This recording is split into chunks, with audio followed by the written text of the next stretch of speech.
ಮಂಗಳಗೌರಿ ವ್ರತ ಅಂದ್ರೆ ಏನು ಅಂತ ಸುಮಾರು ಜನಕ್ಕೆ ಗೊತ್ತೂ ಇರೋದಿಲ್ಲ ಕೂಡ. ಈ ವ್ರತ ಏನು, ಅದರ ಆಚರಣೆ ಏನು, ಅದ್ರ ಹಿಂದಿರುವಂತ ಕಥೆ ಏನು ಅಂತ. ಮಂಗಳ ಗೌರಿಯನ್ನ ಮಾಡುವಂಥದ್ದು ಕೂಡ ನೋಡಿ, ಗೌರಿಗೆ ಸಂಬಂಧಪಟ್ಟಂತಹ ಹಬ್ಬಗಳೆಲ್ಲವೂ ಸೌಭಾಗ್ಯಕ್ಕಾಗಿ.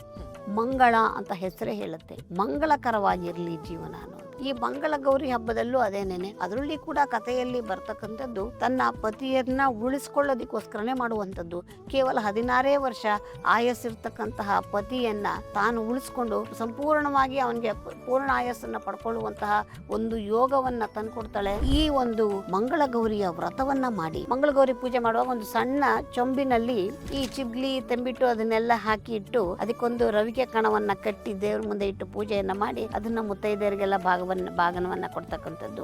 16 ತೆಂಬಿಟ್ಟಿನ ದೀಪವನ್ನ ಮಾಡಿ, ಅದನ್ನ ದೀಪದ ಉರಿದ ನಂತರ ಅದನ್ನ ಎಲ್ಲರಿಗೂ ಅಡಿಕೆಲೆಯಲ್ಲಿ ಇಟ್ಟು ಕೊಡ್ತಕ್ಕಂಥದ್ದು ಈ ಪೂಜೆಯಲ್ಲಿ ಬರುವಂತ ಒಂದು ವಿಧಾನ.